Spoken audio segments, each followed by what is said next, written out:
E aí, gente, tudo bem? Dr. João Borzino aqui do YouTube. Pois é, então, né?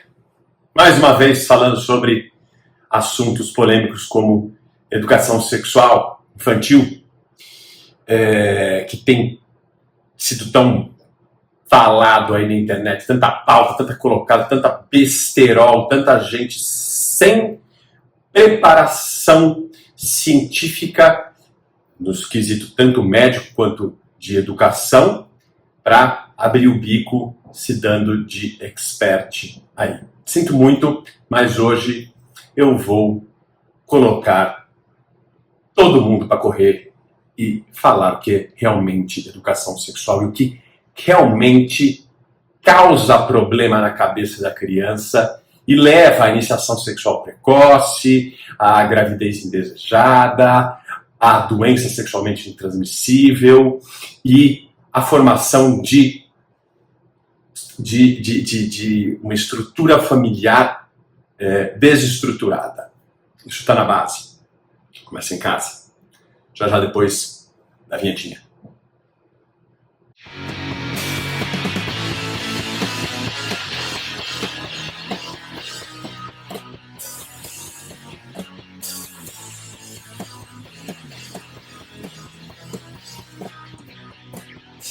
Vamos lá, gente. Para entender uma coisa, um cérebro já nasce com o circuito do gênero, aquele da sexualidade, no qual ele vai manifestar,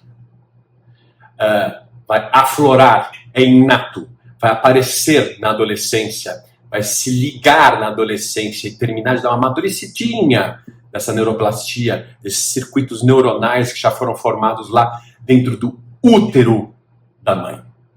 Não estou falando de orientação sexual, se é gay, se é lésbico, se é trans, não estou falando nada disso. Estou falando que tudo isso vai se formar e a curiosidade da criança pela sensualidade, do pré-adolescente, perdão, pela sensualidade, pela questão genital e por querer ter contato físico, sexual, vai aparecer em pré-adolescência e adolescência, porque os hormônios se elevam e esse circuito, ele é, como eu disse, ligado finalmente.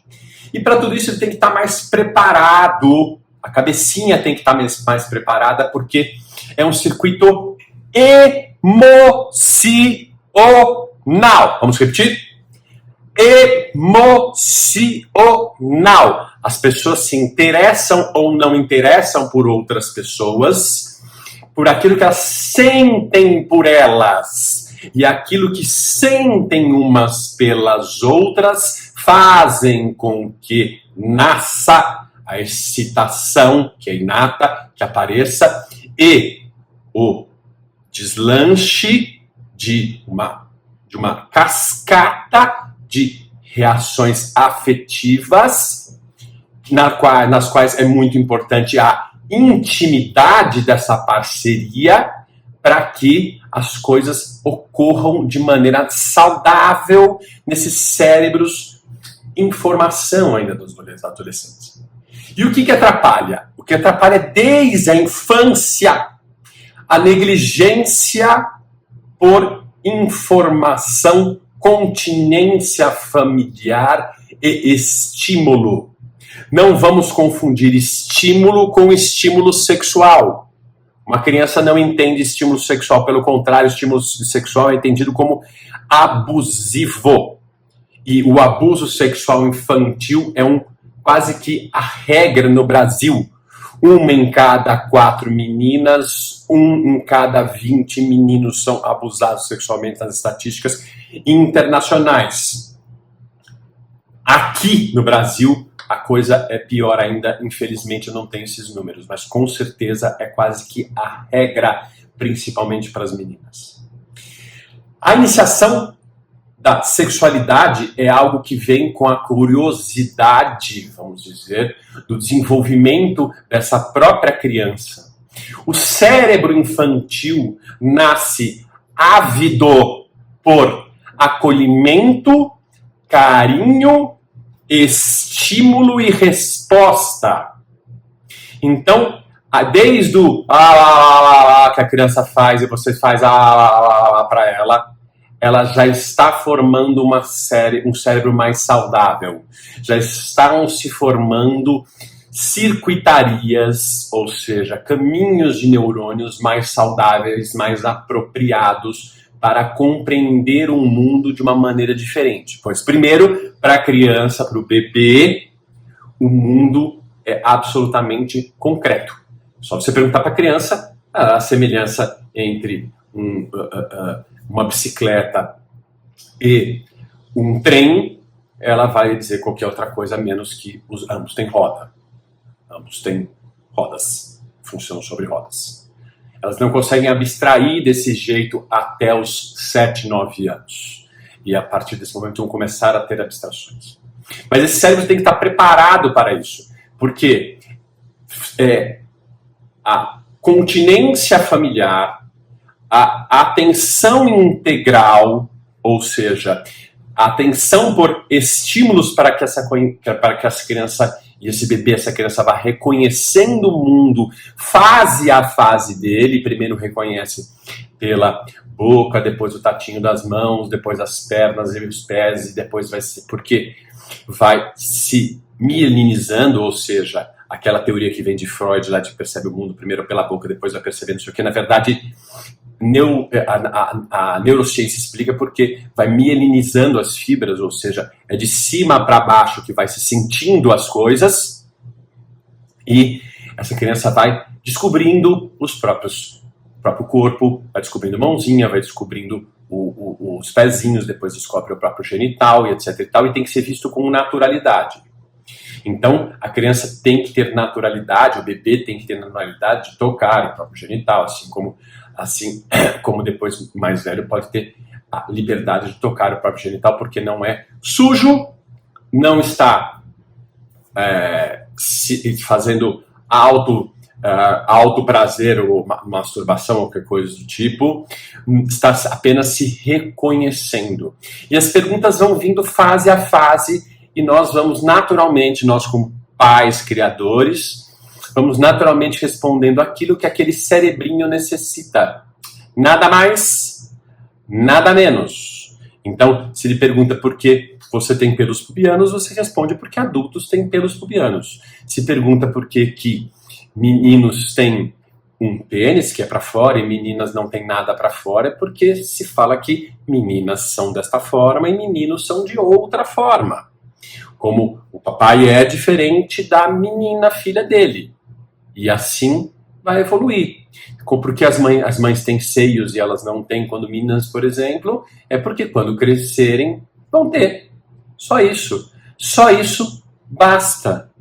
Se quiserem apenas encostar, tocar para sentir, que deixe que encoste, toque, sinta, porque não há maldade nisso. Não há nada de errado com que ela apenas encoste, perceba que é diferente, etc e tal, demandado a fase. Não fique pegando esse tipo de coisa, porque a gente vai ensinando, inclusive, quesitos que nós vamos colocar depois em outro post sobre abuso sexual e como evitar o abuso sexual e como armar nossas crianças psicologicamente contra o abuso sexual e como se comportarem diante de possíveis abusadores, nos informarem, porque isso é muito viável. Nós temos que ensinar que nós somos referência para eles, porque enquanto eles não têm referência emocional, vamos lá de novo, não tem referência emocional. O pai, a mãe ou quem ocupa esta função são os responsáveis por ser a pátria guarda dessas crianças. Ou seja, onde elas vão ao mundo, fazem as experimentações estimuladas por você, que é a referência, e voltam a você para você modular isso. Está certo, está errado, que bom, muito bem, parabéns, é assim mesmo. Ou, não é assim, cuidado, você foi mexer na galinha, apertou o pescoço dela, ela te picou, mas uma galinha não é um tigre. Esta modulação a criança não tem, é importante, porque ela sente menos ansiedade diante do mundo, porque ela sente que o mundo não é tão perigoso, porque ela tem a você para voltar e modular, e ela espera de você os limites e ensinamentos corretos para que ela se sinta segura diante desse mundo, para que ela sinta que esse mundo não é perigoso o tanto quanto ela vai sentir se não tiver este apoio, porque ela não nasceu com isto pronto. E somos nós, na função de criadores, de pais, e de fazendo a paternagem, a maternagem, usando o termo técnico certo, vamos dar a essas crianças a segurança de que elas podem errar. Isso é muito importante. Passamos a segurança de que o mundo não é tão perigoso, que elas conseguem avaliar o que é mais perigoso e menos perigoso a partir de uma certa idade. Antes disso, nós estamos aqui no backstage, no background, atrás por trás dela, seja a referência dizendo não, não é, sim, é, e moderando isso, porque nós temos crianças mais atiradas, crianças menos atiradas. As crianças mais atiradas nós temos que moderar para menos, e as crianças que são menos atiradas nós temos que moderar para mais, para ter mais coragem diante do mundo. Mas isso faz com que elas sintam que o mundo é um lugar seguro, porque elas têm para quem voltar. O ser humano é essa ambiguidade. O ser humano é isso. Ele precisa ir ter a experiência e ter para onde voltar, o lugar seguro, onde ele sente que tem acolhimento e moderação. E com o crescimento, ele vai aprendendo, essa criança vai aprendendo esse sistema de autorregulação afetiva e aprende a se autorregular como um forno autolimpante emocional. E depois vai poder ensinar isso até para os filhos, caso os tenha. Mas na questão sexual, ela tem que estar preparada ao quê? Ela tem que começar a ser preparada de que isso tudo é emocional, afetivo. Primeiro as ligações. Primeiro, a importância de saber se relacionar. Primeiro, um primeiro beijo. Primeiro, uma primeira química. Primeiro, um primeiro toque. Primeiro, um não saber. Primeiro, a liberdade de estar com alguém da sua mesma idade, com a mesma fase de conhecimento e curiosidade, desde que haja segurança contra doenças, segurança contra uma gravidez indesejada ou outros perigos por estar com uma pessoa desconhecida ou mal intencionada. Mas é extremamente importante que seja fase com fase, pois, por exemplo, o adolescente, que quando começa tudo isso, de uma maneira mais intensa, ele é um ávido por experiências afetivas, pois ele agora está desenvolvendo o seu sistema de moderar, sentir, entender o que sente e moderar. Por isso que todos os adolescentes acham que eles são um grupo só, um bolostrofo só, fazem tudo igual e caso se sintam um indivíduo fora daquele grupo, é a pior coisa do mundo. Eles têm que se sentir integrados. Para os adolescentes não interessa mais nada. Os adultos, crianças, eles estão exatamente numa fase ecótone, vamos dizer assim, onde você não é nem mais criança, você não é nem adulto. Então você não tem atribuições de nenhum dos dois, mas você está em aprendizado principalmente afetivo. Então esse cérebro, ele é ávido por novas experiências afetivas. Por isso que os meninos fazem aquelas bobagens todas lá de um subir em cima do outro, dar tapa na orelha, dar soco, um pega a bicicleta e passa por cima de 4 ou 5, aquele besterol todo que é uma experimentação para a vida, e estão também mostrando para as meninas que eles são bravos, que eles são fortes, que eles são capazes. E as meninas estão todas ali esperando os meninos se aproximarem, serem gentis, carinhosos e com muito medo da rejeição e do não, de uma maneira muito exacerbada. Então, os meninos são, vamos brincando, né, bobos, né, e as meninas, vamos dizer assim, entre aspas, tinham que ser mais seletivas, mas hoje tem que se dar mais atenção à menina, né, e ao não da menina. A menina tem que saber dizer não, pois a menina tem muito medo da rejeição, de o menino não gostar. A menina é muito mais ligada ao afetivo. Só para exemplo de vocês, eu tenho uma paciente aqui de 15, 16 anos, onde a cara de pau de um amiguinho que tem desejo sobre ela chegou e disse, olha, namorar vai me atrapalhar nos estudos, namorar vai me atrapalhar em várias outras coisas, você é bonita, etc e tal, a gente tem liberdade de ir na tua casa, etc e tal, a gente podia só transar, né, manter assim. E a menina, apaixonada por ele, ficou arrasada, acabada, muito triste, mas acabou cedendo. E acabou transando, não só uma vez.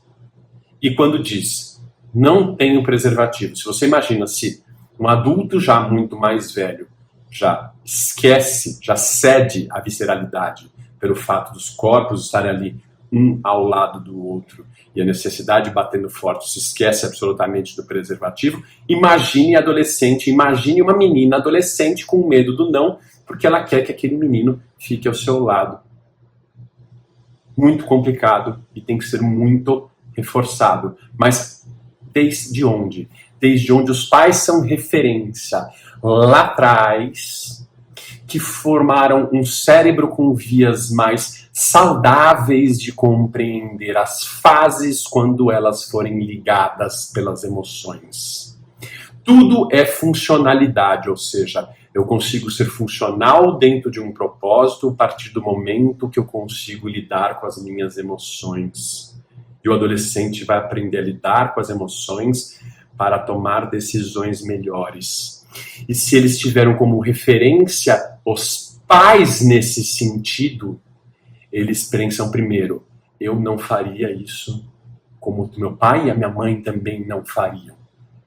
Isso é regulação afetiva, isso é atenção, isso é acolhimento familiar que ensina a ter respeito. Respeito por si mesmo, respeito pela família que lhe acolheu e o exemplo de que se eu ainda não aprendi a fazer, sigo o exemplo de quem fez por mim e me ensina como fazer. Pais são referência emocional. Então ela olha para aquilo, vê que não tem camisinha e fala, eu não faria isso como a minha mãe também não faria isso, assim como meu pai também não faria isso.